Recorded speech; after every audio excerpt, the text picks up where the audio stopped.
The reason I wrote Rich Dad, Poor Dad was because I knew this time was coming. And we have, as a world, have never been here before. And so is it a spooky time? Damn yeah. It is probably the most dangerous time ever. There's nothing to compare it to because there's never been a world economy before. For example, 100 years ago, if there was a stock market crash in England, it didn't affect anybody. But now the US market goes down, the world goes down. So plus with social media and all this we're doing now, so we've never been here before. And I'm excited about it because I make more money in crashes than I do when they go up. So, but for the average person, they'll get wiped out. I'm afraid at the worst, I hope I'm wrong, but I think we're heading for a global depression. How does this play out for the average worker, Robert, for the small business owner? I mean, what does the next 3 months look like? Because it doesn't look pretty. I mean, people are already being laid off, made redundant. There's no cash flow in most of these businesses. How does that play out? Well, let me give one more stat, just to give you the size of it, okay? The national debt for World War II was $25 billion. Every day today, they're printing $125 billion. Every single day, that's like 5 World War IIs per day. They're printing so much money to keep this think of a hot air balloon with a tear in it. And they're doing desperately trying to fix this tear, but no matter how hard they try, the tear has gone beyond, it's coming down. So in financial terms, it's called our debt to GDP has now gone from 60 to 90 to 105, it's going to 120. We're bankrupt.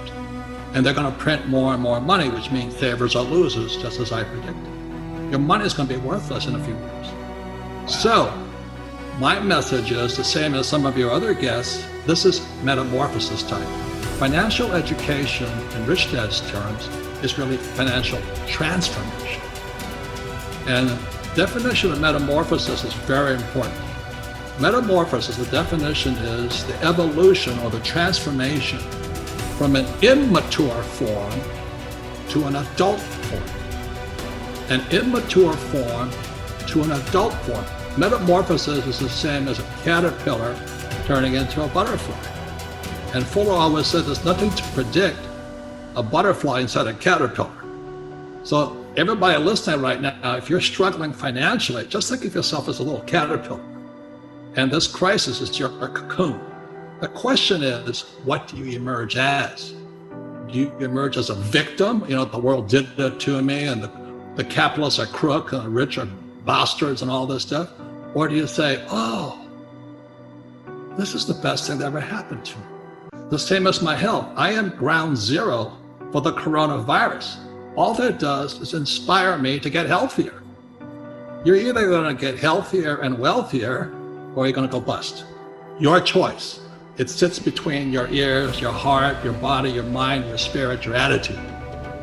This could be the best thing that ever happened to you, physically, mentally, emotionally, spiritually, if you turn out to a butterfly or somebody will step on you like a little worm. It's your choice. Now, if you're in trouble today, my message is not so kind. This is hard talk, not happy talk. The crisis is in your head. Now, that's the bad news. The good news, you can change the crisis by changing what's inside your head. And so I hate to brag, but I'm doing extremely well financially today because as I was warning everybody, this crisis was coming. But it would be irresponsible of me to warn people of the crisis and not personally make changes myself. So right. The good news is the crisis is in your head. The bad news is in your head. The most important thing you can have right now is not job security, but meaningful work. So you and I don't need the money, but our work is meaningful. And it's our meaningful work that gets us through the hard times. So the good news is my company is sold out. We cannot keep up with product. The bad news is the supply chain shut down, but that's a good problem. We have tons of cash. I have gold, I have silver. And I do have challenges in the real estate market, but that's going to make me stronger. That's my only attitude I can have. Otherwise, I just cry and say, well, the government should take care of me. I need a bailout. I need a stimulus. So what can I do?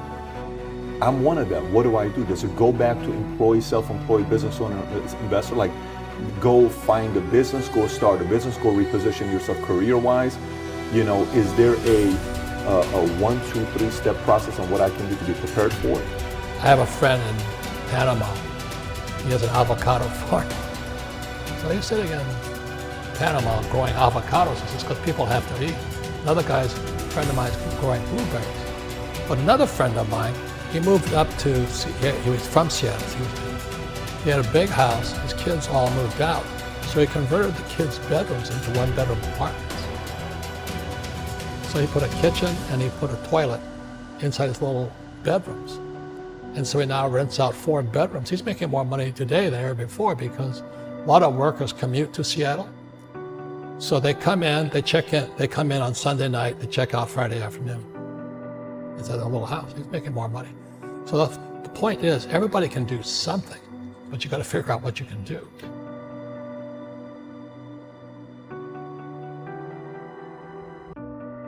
Well, the reason the rich don't work for money is number one expense is tax. See, there's 3 kinds of income: earned, portfolio, passive. So earned income is if I get a job, that's earned income. If I'm a doctor or a programmer, that's earned income because I'm working for it. If I buy, let's say, Apple for $10 and I sell it for 20, that's portfolio income, capital gains. Yeah. But passive income, which is cash flow, it's never done. So it's not, so these guys are screaming right now in America, tax the rich. I said, good luck. Because most of the guys complaining, they don't know there's 3 kinds of income. And the rich don't have jobs anyway. They have assets. And so the average schmo out there, a poor guy, sent the kid to school, they don't learn this. So that's why in Fake, as you were talking about it, there's a newspaper article about Jared Kushner, and he explains how the Trumps and the Kushners don't pay taxes and make millions of dollars.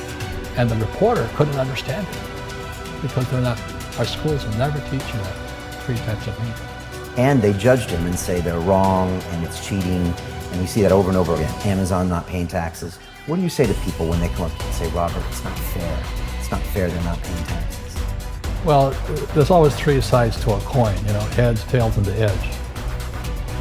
So which side of the coin are you on? From my side, it's fair. But this is the difference. Everybody can do the same thing I do. Because the tax laws are for everybody. We don't say, well, the tax laws are only for the rich. No. The tax laws are for everybody to use if you have the right financial education. And the reason I'm an advocate of financial education, without that education, you have to pay taxes. You see, very few people will buy what I do, make $1 million and pay 0 tax. That takes, and my rich dad taught me that playing Monopoly. That's how it started. 4 greenhouses, 1 red hotel. For the McDonald's one, I write about it here. McDonald's, Ray Kroc. Yeah. McDonald's is in the real estate business. So they sell hamburgers, but they buy real estate, so they pay no taxes. This guy Bezos was $16 billion. How much tax did they pay on that $16 billion? And that's all legal. Anyone can do it. Everybody can do it. But most people lack the education. Correct. So Jared learned about money when he was a kid by watching his father, by watching these people invest in real estate, and said, wow, not only do you get to make the money, you get to keep the money. That's a big problem a lot of people don't understand. They, look how much money I made, but how much did you keep? Because that could be half. How much tax did you pay? Right, what tax did you pay? And so you always say, this is the law. The law is true for every citizen. You can do it, but most people just don't do it. Sometimes, like you said, they don't have the education, because you need to have a plan if you're gonna go do risky things. Well, it's not risky. I mean, to me, what's risky is having a job and paying taxes and saving money because they're printing it. That's the worst thing of all. And that's why there's fake money, fake teachers. The teachers will never, they don't know it. Right? And fake assets, because Wall Street or the City of London or Lehman Brothers or Goldman and all, they're not going to tell you this.